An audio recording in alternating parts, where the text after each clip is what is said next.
औज़ुबिल्लाहिमिनश्शैतानिर्रजीम बिस्मिल्लाहिर्रहमानिर्रहीम। ख़वातीन और हज़रात अस्सलाम वालेकुम। आप देख रहे हैं प्रोग्राम वाज़े ख़ल्क़ और मैं हूँ आपका मेज़बान इमरान हसन। ख़वातीन और हज़रात, पाकिस्तान में इस वक्त कोरोना की तीसरी लहर सामने आई है और इस तीसरी लहर के आगाज़ में हुकूमत ने कुछ इक़दामात किए हैं, जिसके तहत हुकूमत ने स्कूल्स को बंद किया, यूनिवर्सिटीज़ को कुछ अज़ला के अंदर बंद किया और स्मार्ट लॉकडाउन का नफाज़ किया।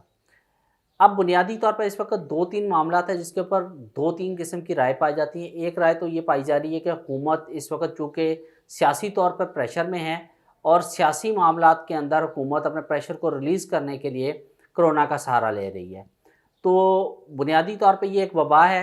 इसके हवाले से हमारे साथ आज स्टूडियो में मौजूद हैं अनाबग अली साहब और हम उनसे बातचीत करेंगे कि कोरोना के हवाले से जो हुकूमत के स्टेप्स हैं ये किस हद तक दुरुस्त हैं और कोरोना की वबा जिसके बारे में लोग अमूमन कहते हैं कि एग्जिस्ट ही नहीं करती, ये इसका वजूद नहीं है, तो इस हवाले से भी हम बातचीत करेंगे। अस्सलाम वालेकुम अनाबिक साहब। जी, वालेकुम साहब। अच्छा अनाबिक साहब, ये बताइएगा कि अभी तीसरी लहर का आगाज़ है पाकिस्तान के अंदर। पिछले साल इन्हीं दिनों के अंदर हुकूमत ने लॉकडाउन लगाया था और बड़ा तवील लॉकडाउन लगाना पड़ा था हुकूमत को, जिससे आम आदमी बहुत हद तक मुतासर भी हुआ। लेकिन पाकिस्तान के अंदर कोरोना से जो डेथ की रेशो थी वो कम रही और काफ़ी चीज़ें बेहतर भी हुई, पूरी दुनिया में इन इक़दामात को सराहा गया। अब जो हुकूमत ने तीसरी लहर के आगाज़ के ऊपर ये जो कोरोना के हवाले से लॉकडाउन किया है, स्मार्ट लॉकडाउन किया है, तालीमी इदारों को बंद किया है, तो बहुत सारे लोग कहते हैं कि ये सियासी प्रेशर को रिलीज़ करने के लिए और बहुत सारे लोग अगर आप उनसे बात करें जाके आम आदमी मार्केट के अंदर, सड़क पर, दुकानों में, मार्केटों में, तो वो कहते हैं कोरोना एग्जिस्ट नहीं करता। तो आप इस बारे में कुछ थोड़ी सी बताइए कि क्या कोरोना एग्जिस्ट नहीं करता और क्या ये सियासी प्रेशर को रिलीज़ करने के लिए हुकूमत ने कोई हथकंडा इस्तेमाल किया है? हाँ, देखिए इमरान साहब, गुज़ारिश ये है कि वबाएँ आज से नहीं बल्कि जब से ये दुनिया बनी है तब से आती रही हैं और इसके तदारुक के लिए वक्त हाज़िर के अंदर लोगों ने मुख्तलिफ़ जो इसकी रेमेडी हो सकती थी वो करते रहे। बदकिस्मती से हमारे माशरे के अंदर सियासत का रवाज इस कदर बढ़ चुका है कि हम लोगों ने अपनी जानें, अपना माल, हर चीज़ इस सियासत पे कुर्बान कर दिया।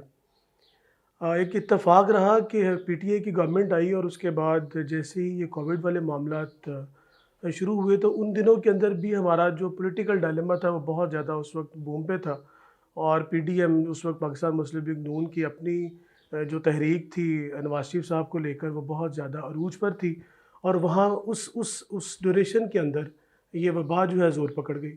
तो तासुर ये पैदा हुआ कि शायद गवर्नमेंट ने इस वबा को यूज़ किया है उस वक्त अपोजिशन के ख़िलाफ़। लेकिन मेरी मेरी गुज़ारिश ये है कि हमें थोड़ा-सा अपने आप को अपना जायज़ा लेने की बड़ी ज़रूरत है इस वक्त। हम लोग अफ़ोर्ड नहीं कर सकते कि हमारा सोशल क्राइसिस या हम सोशली किसी भी तरह से अपने आप को महकूम कर लें। गुज़ारिश ये है कि जिस वक्त ये वबा शुरू हुई दुनिया के अंदर, तो हमारे पाकिस्तान के बहुत सारे लोगों ने ये बात कही कि वो चाइना के अंदर मुसलमानों के साथ बड़ा जुल्म हुआ था, तो ये वहाँ पे अल्लाह का अज़ाब आया। वो अल्लाह का अज़ाब जब थोड़ा-सा फैलना शुरू हुआ तो हम लोगों ने अपने वेरिएंट्स बदलना शुरू किए और दुनिया के अंदर बहुत सारी थ्योरीज़ आना शुरू हो गई कि ये फ़लाँ मुल्क ने बनाया है और इसके पीछे फ़लाँ। हम लोग ये बात समझने के लिए क्यों तैयार नहीं है कि ये थ्योरी है, ये कॉन्स्पिरेसी है, साज़िश है, लेकिन इसका कोई वजूद है, ये बीमारी मौजूद है, इससे इंसानी जान ज़ाय होती है। मैं बज़ाते ख़ुद इस पूरे मरहले में से मुकम्मल तौर पे यानी ज़ीरो से एंड तक गुज़रा हूँ। जब ये बिल्कुल वबा शुरू हुई, हम भी आम लोगों की तरह, आप लोगों की तरह इस बात की मुख्तलिफ़ कॉन्स्पिरेसीज़ के ऊपर रिसर्च कर रहे थे कि आखिर ये बात है क्या? एक बात तय थी कि कोरोना है, लेकिन ये कितना पेचीदा है, इसका फैलाव, इसकी ये मोर्टेलिटी कितनी है तो इसका कि अंदाज़ा आपको कब हुआ कि ये इतना पेचीदा है और ये वाक़ई इंसानी जान के लिए बहुत ख़तरनाक वायरस है? देखिए ये मेरी बड़ी ज़ाती सी दास्तान है इमरान साहब, मैं आपसे नहीं, शेयर करना चाहूँगा। अनाबिक साहब, ज़ाती दास्तान है लेकिन पर्पज़ ये है कि हम लोगों को बताना चाहते हैं कि ये वाक़ई एग्ज़िस्ट करता है और इसका नुकसान क्या मैं है। जी बिल्कुल आपके सामने एक चश्मदीद गवाह भी हूँ और मैं इसका सफ़रर भी हूँ। मुझे याद है कि मेरे वालिद साहब डॉक्टर आसिफ़ महमूद मेयो अस्पताल लाहौर में अपनी सर्विसेज़ सरअंजाम दे रहे थे। मेडिकल पॉइंट ऑफ व्यू से वो हमेशा ये बात कह रहे थे कि बेटा ये वबा है, आप लोग इससे बच जाएँ। तो हम चूँकि अपना एक हमारा माइंडसेट और एक नैरेटिव बिल्डिंग हमारी हुई हुई थी, तो हम इससे थोड़ा-सा एहतराज़ भी बरतते थे कि नहीं शायद इतनी ज़्यादा नहीं है, इसको तूल दिया जा रहा है और वही जो सरकारी हरबों की बात हो रही थी। फिर ये हुआ कि वो एक शेर हमारे एक साथी का बड़ा खूबसूरत, मैंने एक दफ़ा पहले भी कहीं जिक्र किया कि मरती हुई ज़मीं को बचाना पड़ा मुझे, बादल की तरह दश्त में आना पड़ा मुझे, वो कर नहीं रहा था मेरी बात का यकीन, फिर यूं हुआ कि मर के दिखाना पड़ा मुझे। मेरे अब्बा इसी बीमारी में लोगों को ठीक करते करते फ्रंट लाइन फाइट करते हुए 14 जून को इस दुनिया से शहादत का रुतबा पाकर रुखसत हो गए। मैंने 8 दिन वहाँ आईसीयू के अंदर गुजारे और मैंने उस सारे प्रोसेस को देखा। ये जो लोग वहाँ कह रहे थे कि जी डॉक्टर टीका लगा के मार देते हैं, भाई डॉक्टर्स को आपसे दुश्मनी है कोई? आप अल्टीमेटली घूम फिर के भी डॉक्टर के पास जाते हैं। आपने कोई यानी शख्स ये एक तंदुरुस्त नैरेटिव आदमी, वाकई बिल्ट हुआ था कि लोगों के अंदर ये बात थी कि जी कि कोरोना में मतलब कोरोना के सिम्टम्स नहीं होते, कोरोना की बीमारी से इफेक्ट नहीं होता और पेशेंट्स को उसमें डाल दिया जाता है। देखिए इमरान साहब, इसमें दो चीज़ें हैं। हमें अपनी अक्ल को इस्तेमाल, अक्ल का मकसद ये है कि उसे इस्तेमाल किया जाए। पाकिस्तान के अंदर ये वबा बहुत हद तक हम उससे बचे इसलिए रहे हैं, बुनियादी तौर पे हम बचे नहीं रहे, हम इसमें सर्वाइव कर गए हैं। सर्वाइव इसलिए कर गए हैं कि पाकिस्तान की जो पॉपुलेशन का चंक है ज़्यादा, वो यूथ है। 70% आपकी कमो बेश आपका जो पॉपुलेशन आपका जो सेट है वो यूथ का है। नौजवानों के अंदर क़ुव्वत मुदाफ़अत ज़्यादा है, लेकिन ये बीमारी जब इस वक्त आई तो 50+ जो लोग थे उनके लिए ये बाइस मौत बनी। उनके लिए हम लोग खुद नौजवान जब बाहर जाते रहे, ये तो मसला ही कोई नहीं है, ये तो बीमारी कोई नहीं है, हमें तो कहा ही किसी ने कुछ नहीं। ये वायरस एसिम्प्टोमेटिक भी रहा और सिम्प्टोमेटिक भी रहा। बहुत से ऐसे लोग, या आप यकीन जानिए कि उन दिनों के अंदर तो आप किसी भी घर घर की दास्तान थी कि हर घर के अंदर हर शख्स बीमार था। अमूमी चूँकि इसके सिम्टम्स हैं नज़ला, ज़ुकाम, बुखार, नई बात ये थी कि इसमें जायका और जो आपकी बदबू, जो बू का एक मैकेनिज़्म है, यानी टेस्ट एंड स्मेल, वो लॉस हो रहा था, loss of appetite, loss of taste and loss of smell. हुआ ये कि हम लोगों ने उसको कंसीडर नहीं किया। नतीजतन हम अपने घर इस वायरस को तोहफ़तन लेके जाते रहे, अपने बुज़ुर्गों के लिए अपने हाथों से मौत चुन के लेके जाते रहे, और हमने घरों में तोहफ़ा दिया कि ले अब्बा जान, ले दादाजी, हम आपके लिए तोहफ़ा लाए हैं। जो लोग इसमें से गुज़रे उनको तो समझ आई है कि कितनी, किस कदर जानलेवा, किस कदर मुज़ी मर्ज़ है। लेकिन हमारे यहाँ, मैं आज भी आपके इस प्रोग्राम के तवस्सुत से भी अपने लोगों से हाथ बांध के मिन्नत करना चाहूँगा कि खुदारा अपने लिए, अपने बुज़ुर्गों के लिए मौत को यूँ मत चुनें। यकीनन सब ने जाना है, कुल नफ्सिन ज़ायक़तुल मौत, लेकिन अगर इतना ही आपको मौत पे यकीन है तो फिर किसी आग में कूद क्यों नहीं जाते आप? किसी बहुत ऊंचे पहाड़ से छलांग क्यों नहीं लगा देते आप? अगर मौत तो आनी है तो फिर आ ही जाएगी, क्योंकि वहाँ भी आप अक्ल का इस्तेमाल करते हैं। तो ये भी खुदकशी है। अगर आपको पता है कि वबा है, अल्लाह के नबी की हदीस मौजूद है, अगर वबा आती है तो आप इसके अंदर अपनी आपने वादी में, जैसे जिक्र किया, आपने कहा कि पाकिस्तान की ज़्यादा आबादी यूथ होने की वजह से और उनका चूँकि इम्यून सिस्टम स्ट्रॉन्ग था, तो इसके अंदर जो जापान हमसे साइंस की तरक्की में बहुत आगे है, उनके माहिरीन का ये कहना है कि पाकिस्तान के अंदर ये ज़्यादा इसलिए भी पाकिस्तानी नेशन सर्वाइव कर गई क्योंकि आपके खानों के अंदर कुछ ऐसी आइटम्स इस्तेमाल होती हैं जो कोरोना के वायरस के ख़िलाफ़ बड़ा स्ट्रॉन्ग इम्यून सिस्टम खड़ा करती हैं। और पाकिस्तान के अंदर फ्रूट्स और स्पेशली लीमू और किन्नू का इस्तेमाल ज़्यादा होता है। तो ये तो उन्होंने भी प्रूव किया। दूसरी चीज़, एक और चीज़ बड़ी अच्छी नाज़रीन जो इसके हवाले से, कि पाकिस्तान का चूँकि अमूमन ज़्यादातर घर जो हैं वो हवादार बनाए जाते हैं, कुदरती रोशनी के अंदर ये वायरस कहते हैं कि ज़्यादा देर सर्वाइव नहीं करता। तो ये भी चीज़ साइंस ने प्रूव की कि इस वजह से भी पाकिस्तान के अंदर।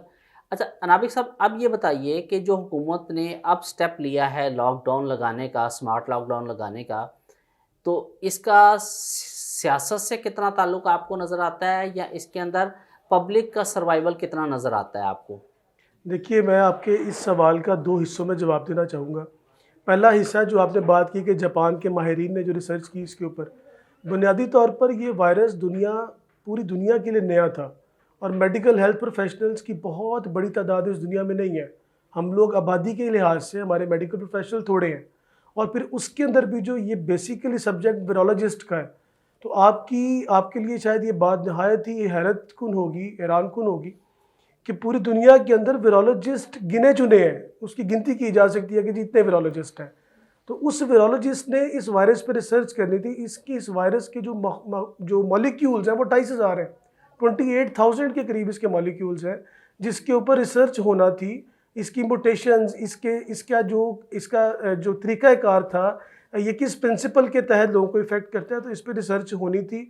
और फिर जैसे जैसे वो रिसर्च होती चलेगी उन संगीन हालात के अंदर, जहाँ एक तरफ ज़िंदगी मौत पे आप जंग भी लड़ रहे थे और दूसरी तरफ आपको इसके लिए तदारुक भी करना था, तो उस वक्त ये जितनी भी रिसर्चेज आई हैं, ये एवोल्यूशनरी प्रोसेस है इस वक्त जो अभी तक चल रहा है।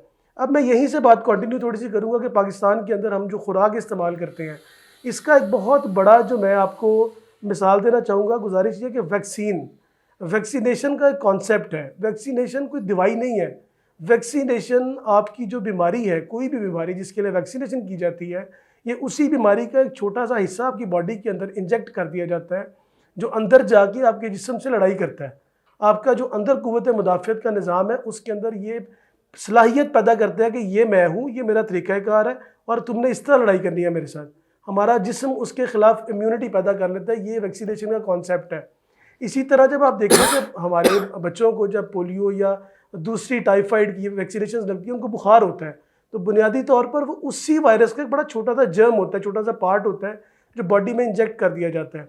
अब कुव्वत मुदाफ़ियत, इसके अंदर जो दरमियानी रोल है, आप जब भी गुफ्तगू करेंगे कोरोना के ऊपर, तो आपका पूरे का पूरा जो गुफ्तगू का एक सेंटर ऑफ ग्रेविटी है, वो आपकी कुव्वत मुदाफ़ियत है।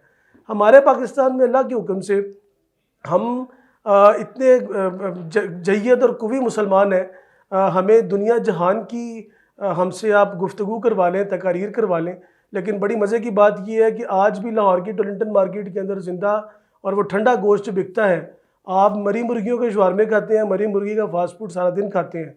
आपने इतनी शदीद किस्म की वो खुराकें भी खा ली हुई हैं जिससे आप गुजर चुके हैं, लिहाजा आपका इम्यून सिस्टम स्ट्रॉन्ग है। यानी वो एक मिसाल देते हैं ना, आमतौर पे पत्थर हजम लकड़ हजम। वो सोडा वाटर वाला ही काम हुआ है हाँ। हमारे साथ कि हम लोग इतनी ज़्यादा चीज़ों से गुजर चुके हुए थे कि हम इस वायरस के साथ भी कुछ ना कुछ लड़ाई कर गए हैं।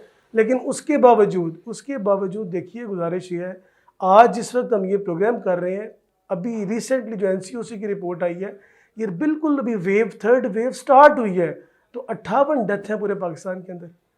इमरान साहब, 58 डेथ का मतलब 58 फैमिलीज़ हैं, 58 ख़ानदान हैं। आप अंदाज़ा कीजिए कि एक ख़ानदान के अंदर एवरेज अगर 5 लोग हों, तो ये 250-300 के करीब लोग एक दिन के अंदर बेसरो सामान हो गए हैं, बेआसरा हो गए हैं। इस महंगाई बेरोज़गारी के दौर के अंदर, जहाँ पर घरों का चलना मुमकिन नहीं था आम हालात में, वहाँ पर जब सरबराह जा रहे हैं, क्योंकि ये आता है 50+ वालों को लेके जा रहा है, तो 50+ वाला सरबराह है अमूमन। और फिर उसके अंदर भी चूँकि अल्लाह ताला ने ख़वातीन के अंदर रेजिस्टेंस, जो कुव्वत मुदाफ़ियत है वो कुदरती तौर पर ज़्यादा है, तो मर्द इससे ज़्यादा इफेक्ट हो रहे हैं। अगर आप थोड़ा सा डाटा स्टडी करेंगे तो इसके अंदर जो मोर्टेलिटी है वो मर्दों की अमवात ज़्यादा है इसके अंदर।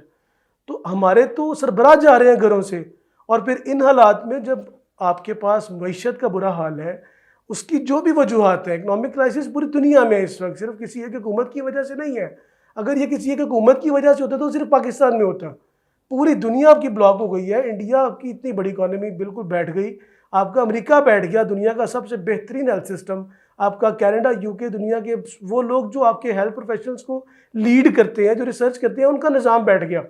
जी बिल्कुल, यूरोप के अंदर तो बहुत तबाही की इस उसके वायरस अंदर ने। हम इसको इस तरह से लेके चल रहे हैं, आपको लगता है कि ये 250-300 अफराद एक दिन में बेसरो सामान हो रहे हैं, ये कहाँ से अपना रोज़गार पूरा करेंगे? ये मुआशरे में जराइम पैदा होंगे।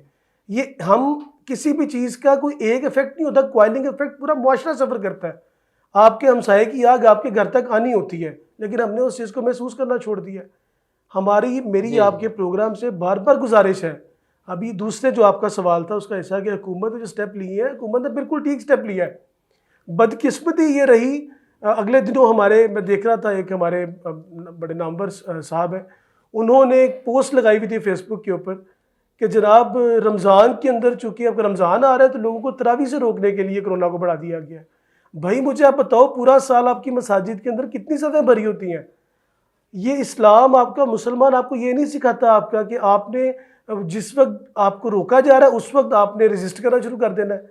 इस नैरेटिव को मत समझिए, खुदारा ये अल्लाह ताला की तरफ से आई बीमारी है, एक वबा है, इसको उसी तरह लीजिए जिस तरह वबा का एक तरीक़ाकार है। मुसलमान बनते हैं सिर्फ रमज़ान में नमाज़ें पढ़ने के लिए, रमज़ान में रोज़े रखने के लिए, लेकिन एक बदकिस्मती का आंसर जो हमारे मुल्क के अंदर कि एक तो इस वबा के साथ उसको जोड़ा जाना कि जी रोकने की कोशिश है, तो लेकिन उसके साथ साथ नाबिक साहब ये बड़ी बदकिस्मती है कि जैसे ही रमज़ान मुबारक का महीना आता है, हमारे यहाँ अशाए खुर्दोनोश की बुनियादी अशाए खुर्दोनोश की कीमतें इतनी बढ़ जाती हैं कि वो आम आदमी की पहुंच से बाहर हो जाती हैं। इवन वो मिडिल क्लास तबके के हाथ से भी बाहर हो जाती हैं। वो बड़ी मुश्किल हैंड टू माउथ होकर ये सारे मामलात को मैनेज करता है।